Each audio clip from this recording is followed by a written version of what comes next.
Hello everyone, thanks for tuning into the 9th update for Christmas. So we're getting on with the updates now. We're almost into the sort of first 10 of the updates. So story with the updates so far has been that we've had a lot of mild and westerly and zonal and stormy updates this season so far. Only really the 5th update was cold. That one was a cold and wintry one. But other than that, we have had a real strong trend this year so far for a mild and potentially quite stormy Christmas, with the Atlantic really throwing everything and the kitchen sink at us around the late December and sort of early January period. Remember, we can't pin this down to the exact weather for Christmas Day because it's too far away to do that. So what we try to do is get the trend of the long-range model, the CFS V2. We're trying to pick out the trend for sort of late December, mid to late December to early January. Get an idea of what the model is showing around that time frame. Of course, the exact day of Christmas Day, it can't be forecast to any reliability because it's too far away. So just looking for the general sort of weather around the mid to late December and early January period. As I say, the updates so far have been very westerly, quite stormy, zonal, Atlantic driven updates, except for that 5th update, which was a colder one. See what the 9th one has to say for you in a moment. Before we go on with that though, just to say that the Christmas shop is open, so if you've got any Christmas shopping to do at Amazon between now and Christmas, what we have to do is click the green button that says Gareth's Christmas Shop. It takes you through to our Christmas shop page. You'll know you're on the right page because you'll see some snowflakes fluttering down your screen, and you get a Merry Christmas as well on the Christmas shop page. You'll see the Amazon banners, and the key to it all is to click through the Amazon banners, and it will take you off to Amazon where you can do your Christmas shopping as normal. Because you've gone from Gazworthies to Amazon, it means that we get a revenue fee on the things that you are buying. So a big thank you to everybody for doing that again for Gazworthies for this season. It is helping to pay for the website. So thanks so much to everybody for doing Christmas shopping at Amazon, but via the links within Gaz Shop. So, just to talk you through the model again and tell you a little bit about it so that you know what we're doing. It's the CFS V2 9-monthly forecast from the website metroseal.fa. You can find the link to Metroseal on the links page. We're using the midday run wherever possible. We always try and use the same run all the time, which is the midday run. We picked that one for no particular reason. It's just picked at random.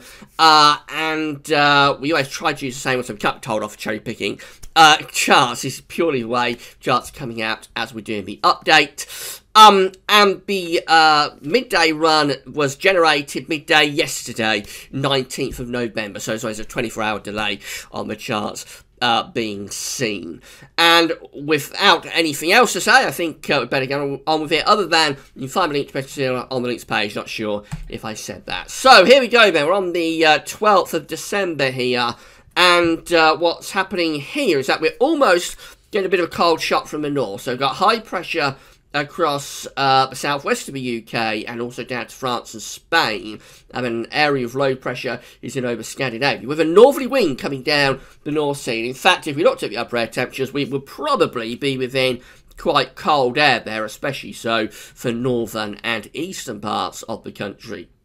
We run through and go up towards the middle part of December. It gets quite interesting because that high pressure starts to try and reach to Scandinavia. So this one's looking a slightly more interesting update for the middle of December. 1,035 millibar area of high pressure is building over Scandinavia. You know your weather, you'll know that high pressure over Scandinavia can be quite interesting because that can get the winds into the east and pull cold air and snow out of Russia and Eastern Europe. What's actually happening for us is that as the pressure is building over Scandinavia through to the middle part of December, low pressure is starting to come in from up the Atlantic. So this is trying to bring cloud and rain in to the west. Perhaps something a bit wintry as that cloud rain begins to push eastwards and hits colder air, which would be in the east from that earlier little northerly episode that we started off with.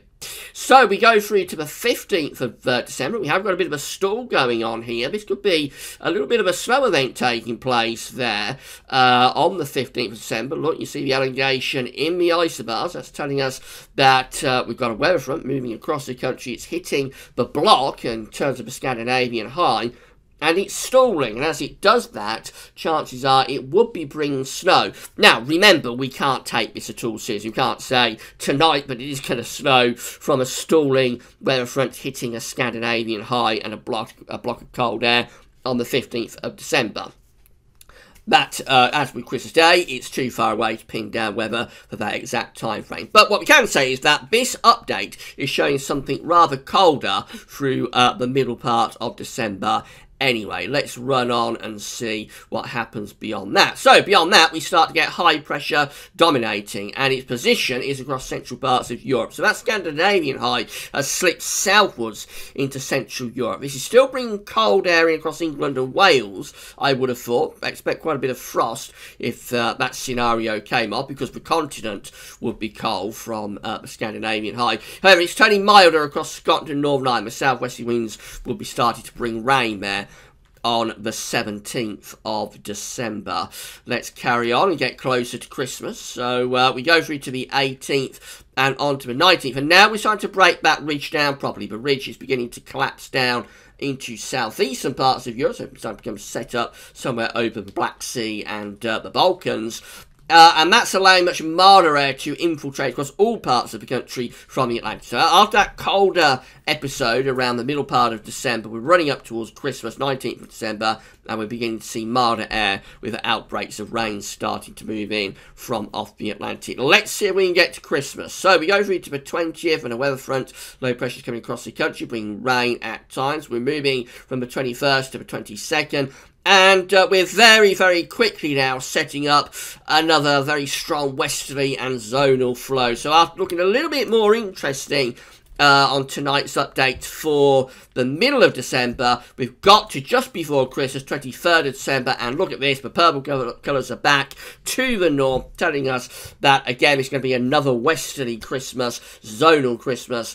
So it's turning wet and windy here on the 23rd of December, with gale force winds and heavy rain starting to move in, but it would be mild because the air is driving in from off the Atlantic. This is how Christmas Eve is looking. So Christmas Eve is looking windy and fairly cool, actually. The front from Thursday, the front from the 23rd, that brings the wet and mild weather. That's out of the way, so by Christmas Eve, we're back into this cold, showery northwesterly flow. That's probably cold enough to bring wintry showers in towards Scotland. This is Christmas Day. This is how Christmas Day looks on the 9th update. This is a colder one than we've had, actually, through most of these updates. It's not a classic wintry chart, but the winds are coming from the northwest. They're coming from around Iceland, albeit with a very long sea trek.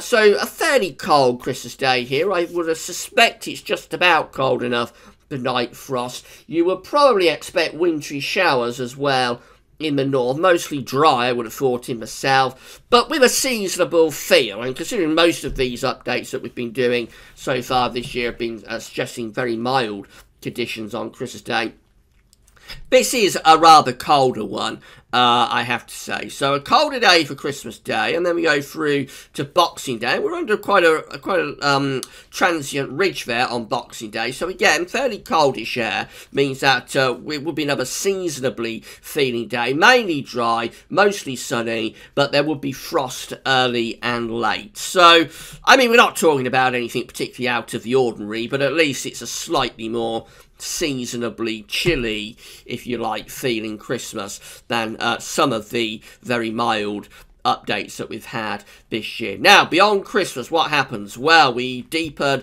the low pressure in the Atlantic, so we go into a stormy spell here from the 27th to 28th. Severe gales, heavy bouts of rain sweeping across the country again. And then we move up towards New Year, and we start to get more of these long-fetched southwesterly winds appearing. So after Christmas, which is slightly more seasonably feeling, we get towards New Year and it starts to turn very mild again as the air starts to be dragged up from a long way to our south from somewhere like the Canary Islands. That will be lifting temperatures at least into double figures, probably without breaks of rain to the north and to the west as well. This out the first day of 2018 is looking New Year's Day very mild and probably turning increasingly wet and windy after a dry start from the west, and we'll run you through excuse me, the first days of January, and what's going to happen through the first week of January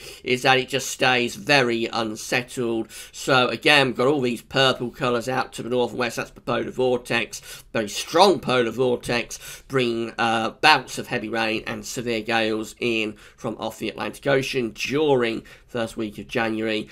And overall looking very mild as well. Just at the very end there, I'll bring you to the 10th of January. I'm not going to go any further, but just to that point, it started to turn colder as the jet stream is beginning to dig further south, and possibly signs of something happening further north in terms of some above average heights. You want me to run it on a little further and see what happens just beyond that. So I'll run you through so you can see what becomes of that, and not very much. It just stays very stormy and mild in the end. I thought something might happen there in terms, again, the jet stream to the south turning cold, but it doesn't really. So tonight's ninth update, it is a slightly cooler one.